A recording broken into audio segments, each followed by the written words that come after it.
Em julho de 2015, a história de Tamara Samsonova, de 68 anos, da rua Dimitrova, tornou-se um best-seller.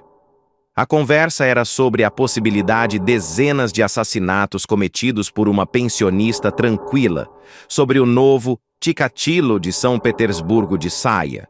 Alguns dias depois, o comitê de investigação acalmou o entusiasmo da imprensa, declarando oficialmente, em relação às publicações em vários meios de comunicação social, de que Tamara Samsonova, suspeita do homicídio de 23 de julho de 2015, de uma sua conhecida, teria cometido uma série de crimes semelhantes.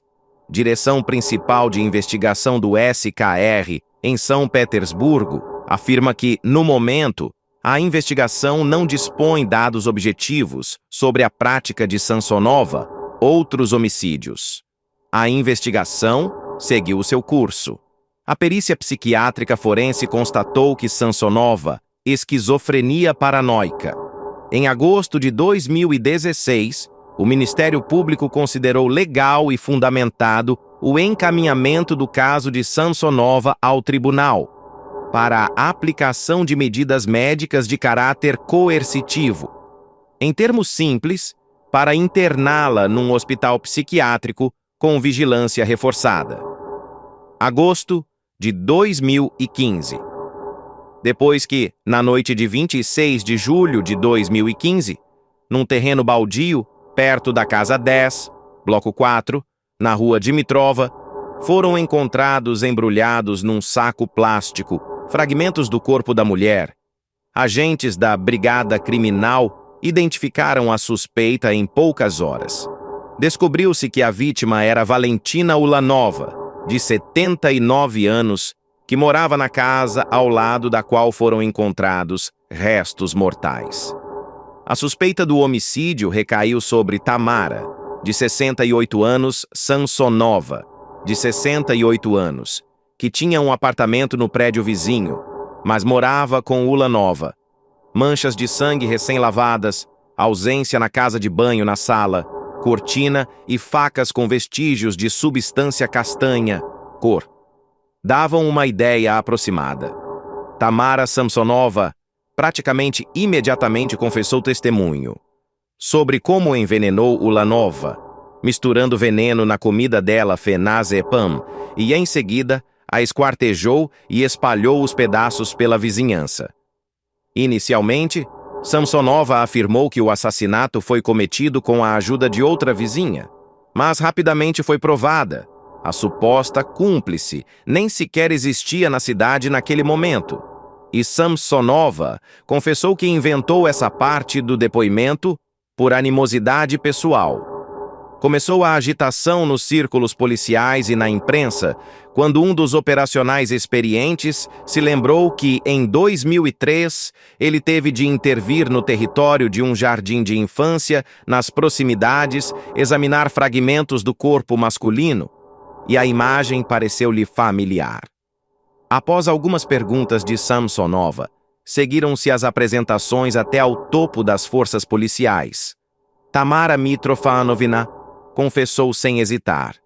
Houve um caso em que alugou um apartamento a um homem em 2003 e depois envenenou-o e deitou fora o corpo. Os investigadores conseguiram encontrar dados de mais duas pessoas que supostamente alugavam um quarto na casa de Samsonova, e a pensionista afirmou: todos eles se tornaram suas vítimas. Mas na decisão final da investigação ficou apenas um homicídio. Tentamos acompanhar o destino de Tamara Samsonova e entender para onde foram os outros homens que ela conheceu ao longo da sua vida. Nasceu em 1947, na cidade de Uzur, na região de Krasnoyarsk. O pai era polícia e andava armado. A mãe trabalhava em algum lugar no comércio. Depois de terminar a escola, ela supostamente veio para Moscovo e entrou na faculdade, no Instituto de Línguas Estrangeiras Maurice Torres, para estudar filologia. Observo que não havia nenhum diploma no apartamento de Samsonova, mas todos os seus conhecidos salientam que ela poderia comunicar-se fluentemente em inglês e alemão. Depois de terminar o instituto, trabalhei como professora de língua estrangeira. Mudei-me para Leningrado em 1971, para viver com o homem com quem se separou rapidamente. Não trabalhou na sua área de formação. Arranjou emprego como ama de crianças num hospital. Em 1971, casei-me com Leonid Samsonov e mudei-me para o apartamento dele na rua Dimitrova. Após o casamento, começou a trabalhar como zeladora do prédio, na Europeia. Não teve filhos. Primeiras informações confiáveis sobre a vida de Tamara Samsonova remontam aos anos 90. Os investigadores encontraram o psiquiatra que ela consultava para uma consulta. Samsonova foi ao gabinete de assistência sociopsicológica em 1996, voluntariamente, juntamente com o marido, que na altura ainda estava vivo. Como observou o médico, tendo em conta o seu caráter vívido, animado e erudito, o marido de Tamara parecia miserável, abatido e até idiota. Samsonova, com todo o seu charme, pareceu a especialista caprichosa, tola e temperamental. A comunicação foi feita por telefone e o médico visitou o apartamento de Samsonova. Seja bem-vindo ao Veritas Obscuro, onde a verdade mora nas sombras. Uma vez, para buscar um livro de Solzhenitsyn, isso foi no final dos anos 90, o meu marido já não estava mais presente. Essa foi a única visita. Depois disso, a comunicação foi interrompida. O médico está vivo e continua a trabalhar, apesar da idade avançada. Como observa o psiquiatra, Samsonova estava com ele até mesmo excessivamente franca. Por exemplo, ela contava que frequentemente cometia roubos em lojas, mas nunca é apanhada. Contou sobre os inquilinos, que muda com frequência. Características da especialista: mulher inteligente e reservada com inteligência sofisticada.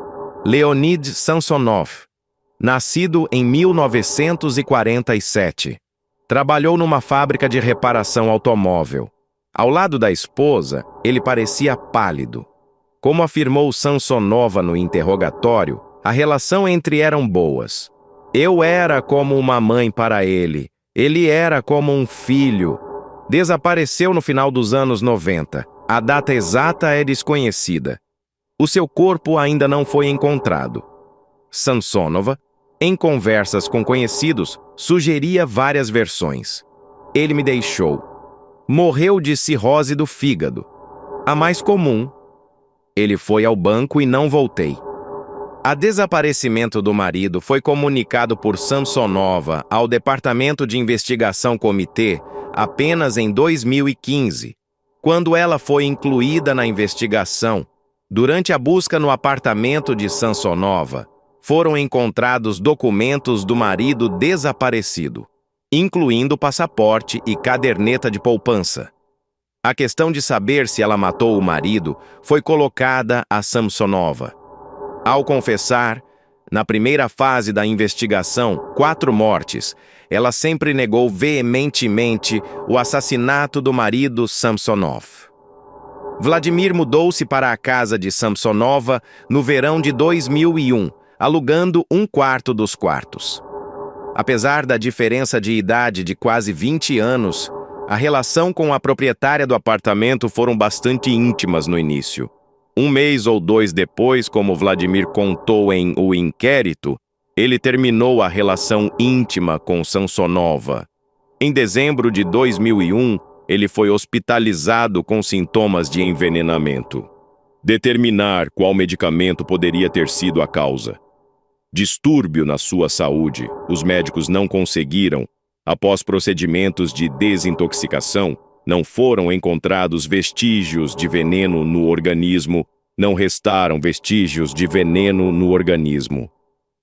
Ao receber alta do hospital, Vladimir mudou-se imediatamente do apartamento de Samsonova e continua vivo e de boa saúde até hoje. Os inquilinos seguintes da avó tiveram menos sorte. Fragmento do corpo de um homem com uma tatuagem no ombro foi encontrado por crianças do jardim de infância no pátio da escola na rua Kupchinskaya, número 11, edifício 3, no outono de 2003.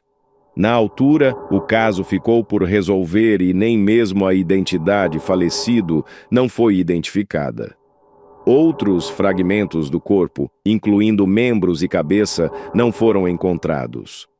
O que foi encontrado, após exame médico legal, foi enterrado, num túmulo numerado. Após o assassinato de Ulanova, lembraram-se de um caso semelhante. Da casa da senhora Samsonova até ao jardim de infância são cerca de 650 metros.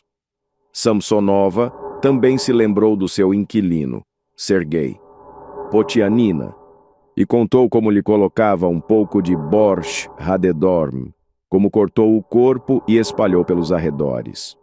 Lembrou-se também da tatuagem no ombro, crânio, cobra e mais alguma coisa. Recusando posteriormente várias confissões de assassinatos, ela afirmou até o fim que Potianina e Ulanova. No entanto, ela não foi acusada deste crime. A decisão da investigação, aprovada pelo Ministério Público, é compreensível.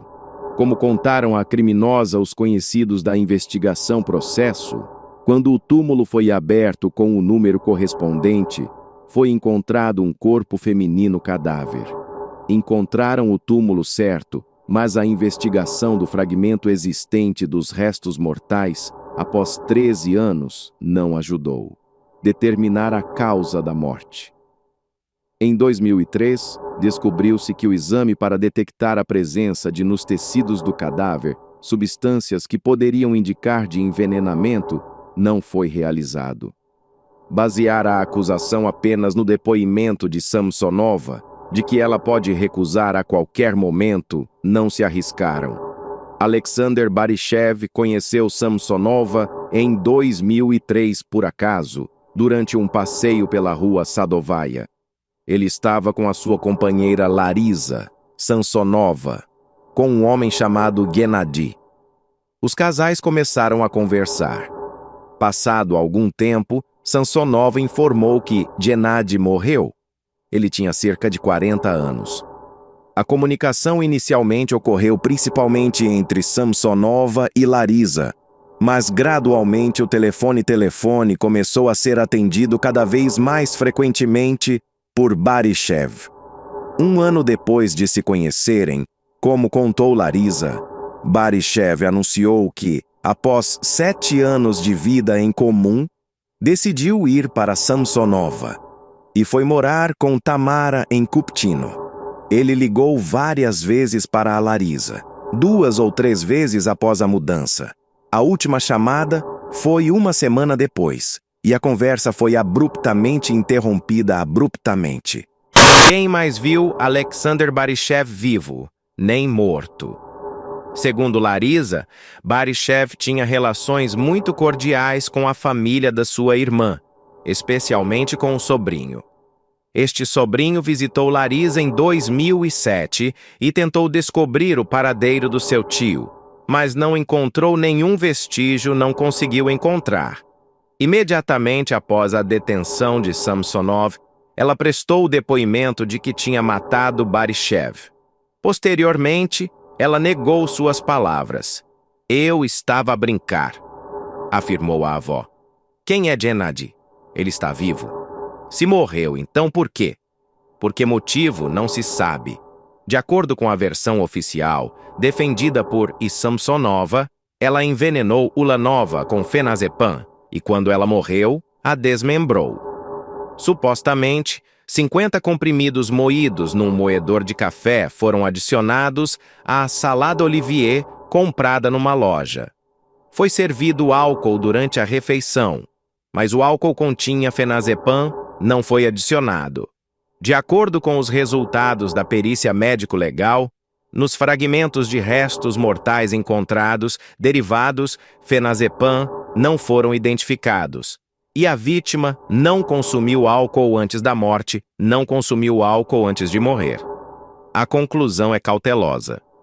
A ausência de possibilidade de realizar uma análise química forense dos fluidos e órgãos internos, incluindo o estômago, corpo de uma mulher desconhecida, identificada como Ulanova VN, não permite confirmar nem refutar a possibilidade de consumo de substâncias químicas durante a vida, incluindo Radedorm e Fenazepam.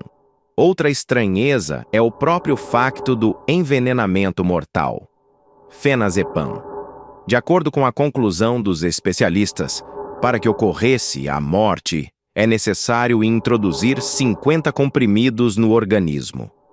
Samsonova também menciona isso em seu depoimento. Qual deve ser o sabor da salada Oliviera, à qual foi adicionado essa quantidade de medicamento? A principal conclusão do parecer pericial é: a causa morte não foi determinada. Ou seja, o próprio facto dos homicídios baseia-se apenas no reconhecimento de Samsonova. Durante vários anos, Samsonova registrou os seus pensamentos num caderno, usando várias línguas misturadas, para ninguém compreendesse.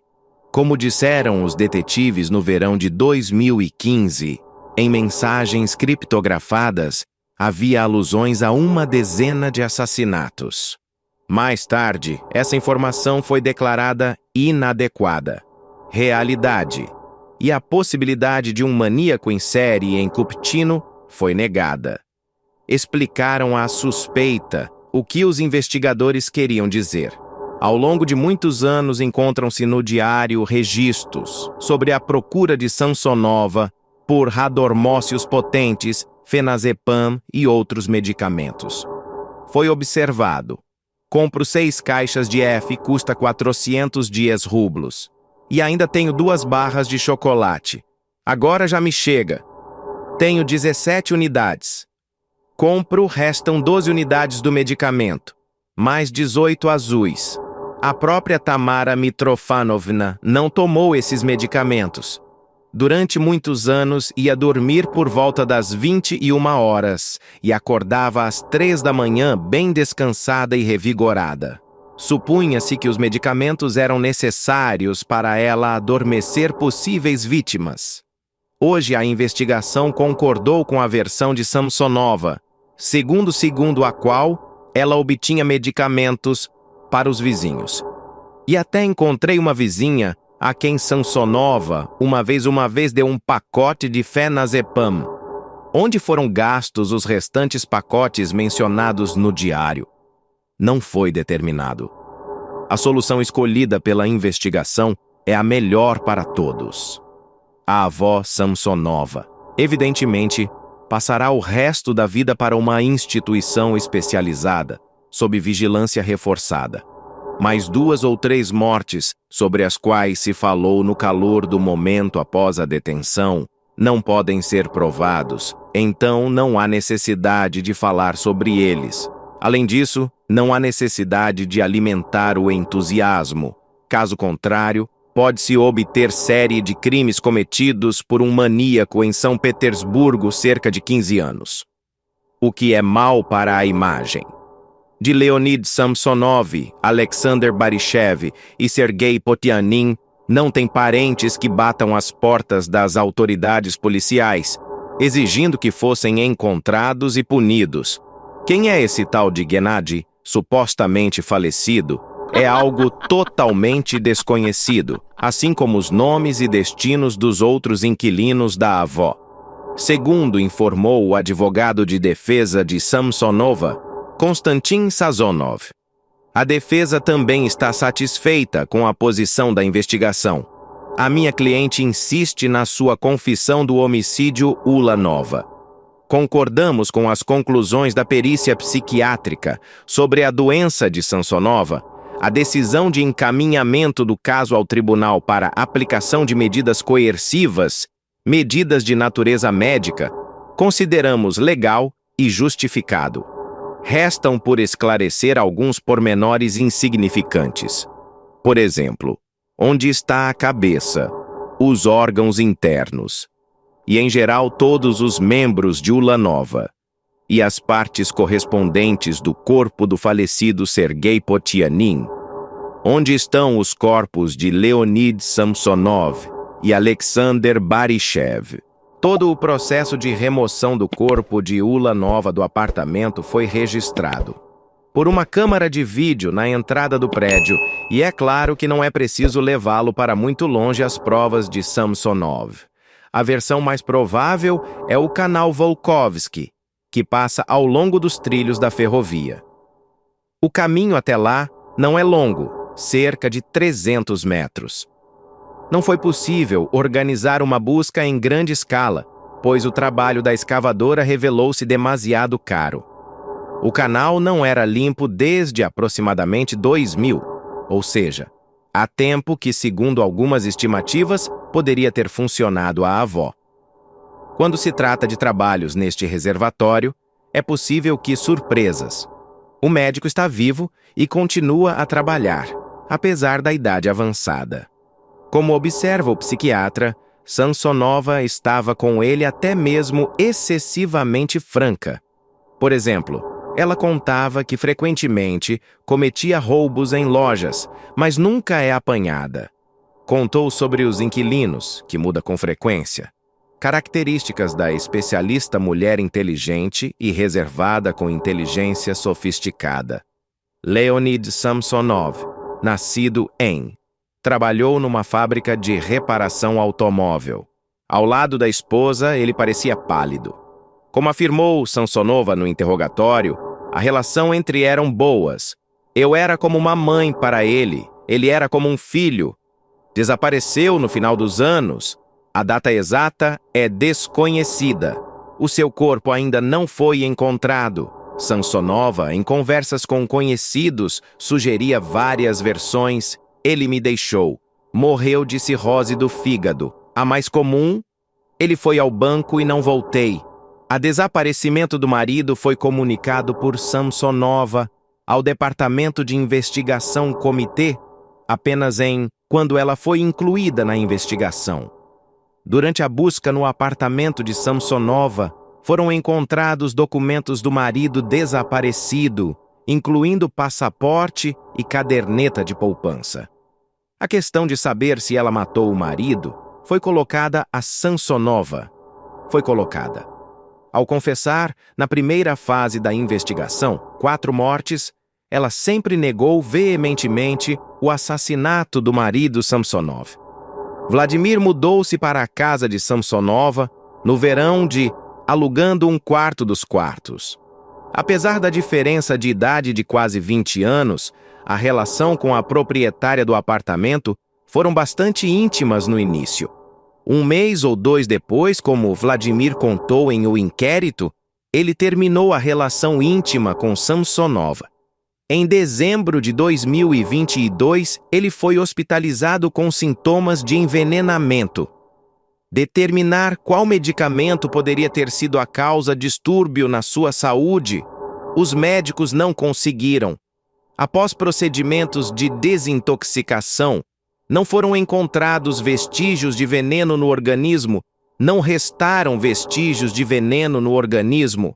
Ao receber alta do hospital, Vladimir mudou-se imediatamente do apartamento de Samsonova e continua vivo e de boa saúde até hoje. Os inquilinos seguintes da avó tiveram menos sorte. Fragmento do corpo de um homem com uma tatuagem no ombro foi encontrado por crianças do jardim de infância no pátio da escola, na rua Kupchinskaya. Número, edifício, no outono de... Na altura, o caso ficou por resolver e nem mesmo a identidade falecido não foi identificada. Outros fragmentos do corpo, incluindo membros e cabeça, não foram encontrados. O que foi encontrado, após exame médico legal, foi enterrado num túmulo numerado. Após o assassinato de Ulanova, lembraram-se de um caso semelhante. Da casa da senhora Samsonova até o jardim de infância são cerca de metros. Samsonova também se lembrou do seu inquilino, Sergei Potianina, e contou como lhe colocava um pouco de borscht radedorm, como cortou o corpo e espalhou pelos arredores. Lembrou-se também da tatuagem no ombro, crânio, cobra e mais alguma coisa. Recusando posteriormente várias confissões de assassinatos, ela afirmou até o fim que Potianina e Ulanova. No entanto, ela não foi acusada deste crime. A decisão da investigação aprovada pelo Ministério Público é compreensível. Como contaram à criminosa os conhecidos da investigação processo, quando o túmulo foi aberto com o número correspondente, foi encontrado um corpo feminino cadáver. Encontraram o túmulo certo, mas a investigação do fragmento existente dos restos mortais, após anos, não ajudou. Determinar a causa da morte. Descobriu-se que o exame para detectar a presença nos tecidos do cadáver substâncias que poderiam indicar de envenenamento não foi realizado. Basear a acusação apenas no depoimento de Samsonova, de que ela pode recusar a qualquer momento, não se arriscaram. Alexander Barishev conheceu Samsonova por acaso durante um passeio pela rua Sadovaya. Ele estava com a sua companheira Larisa Samsonova, com um homem chamado Gennady. Os casais começaram a conversar. Passado algum tempo, Samsonova informou que Gennady morreu. Ele tinha cerca de anos. A comunicação inicialmente ocorreu principalmente entre Samsonova e Larisa, mas gradualmente o telefone começou a ser atendido cada vez mais frequentemente por Barishev. Um ano depois de se conhecerem, como contou Larisa, Barishev anunciou que, após 7 anos de vida em comum, decidiu ir para Samsonova e foi morar com Tamara em Kupchino. Ele ligou várias vezes para a Larisa, 2 ou 3 vezes após a mudança. A última chamada foi uma semana depois, e a conversa foi abruptamente interrompida. Ninguém mais viu Alexander Barishev vivo nem morto. Segundo Larisa, Barishev tinha relações muito cordiais com a família da sua irmã, especialmente com o sobrinho. Este sobrinho visitou Larisa e tentou descobrir o paradeiro do seu tio, mas não encontrou nenhum vestígio, não conseguiu encontrar. Imediatamente após a detenção de Samsonov, ela prestou depoimento de que tinha matado Barishev. Posteriormente, ela negou suas palavras. "Eu estava a brincar", afirmou a avó. "Quem é Gennady? Ele está vivo. Se morreu, então por quê? Por que motivo? Não se sabe." De acordo com a versão oficial defendida por Samsonova, ela envenenou Ulanova com fenazepam e, quando ela morreu, a desmembrou. Supostamente, comprimidos moídos num moedor de café foram adicionados à salada Olivier comprada numa loja. Foi servido álcool durante a refeição, mas o álcool continha fenazepam não foi adicionado. De acordo com os resultados da perícia médico-legal, nos fragmentos de restos mortais encontrados, derivados fenazepam não foram identificados, e a vítima não consumiu álcool antes da morte, não consumiu álcool antes de morrer. A conclusão é cautelosa.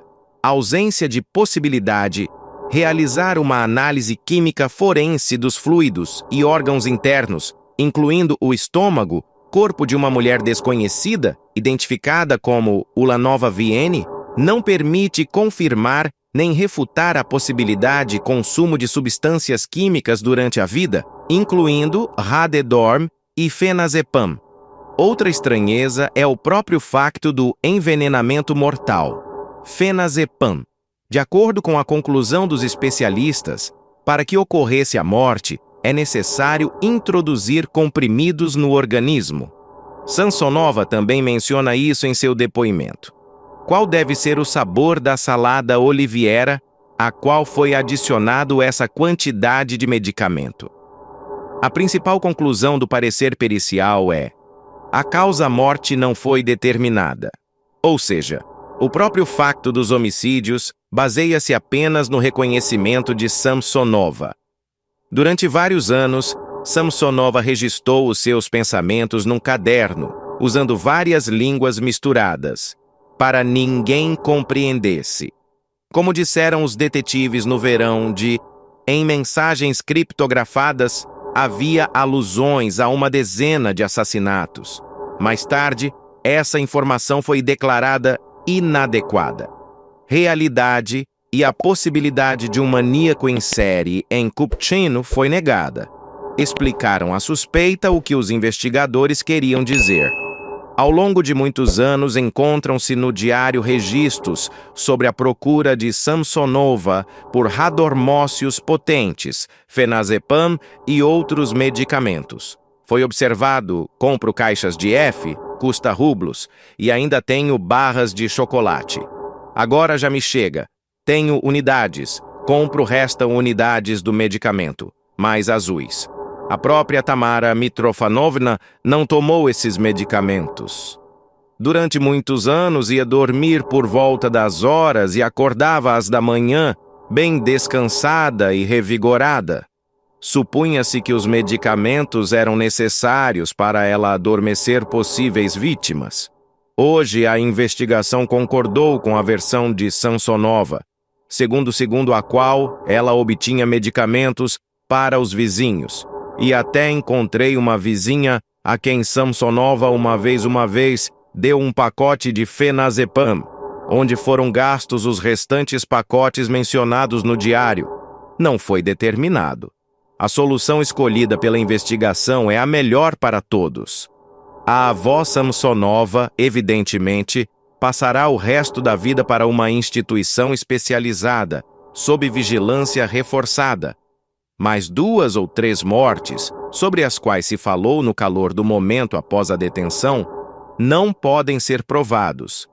Então não há necessidade de falar sobre eles. Além disso, não há necessidade de alimentar o entusiasmo, caso contrário, pode-se obter série de crimes cometidos por um maníaco em São Petersburgo cerca de anos. O que é mal para a imagem.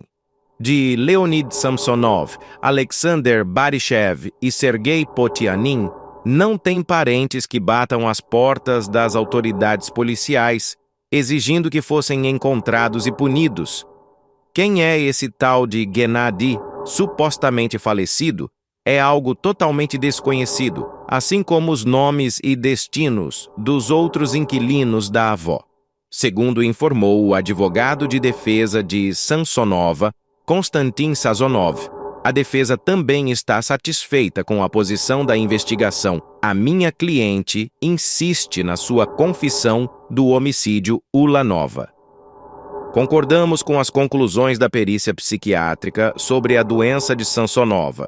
A decisão de encaminhamento do caso ao tribunal para a aplicação de medidas coercivas, medidas de natureza médica, consideramos legal e justificado. Restam por esclarecer alguns pormenores insignificantes. Por exemplo, onde está a cabeça, os órgãos internos e, em geral, todos os membros de Ulanova e as partes correspondentes do corpo do falecido Sergei Potianin. Onde estão os corpos de Leonid Samsonov e Alexander Baryshchev? Todo o processo de remoção do corpo de Ulanova do apartamento foi registrado por uma câmara de vídeo na entrada do prédio, e é claro que não é preciso levá-lo para muito longe para obter as provas de Samsonov. A versão mais provável é o canal Volkovsky, que passa ao longo dos trilhos da ferrovia. O caminho até lá não é longo, cerca de 300 metros. Não foi possível organizar uma busca em grande escala, pois o trabalho da escavadora revelou-se demasiado caro. O canal não era limpo desde aproximadamente 15 anos, ou seja, há tempo que, segundo algumas estimativas, poderia ter funcionado centro de assassinato da avó. Quando se trata de trabalhos neste reservatório, é possível que existam surpresas. Se essa história te deixou arrepiado, inscreva-se no Veritas Obscuro, porque aqui a verdade mora nas sombras.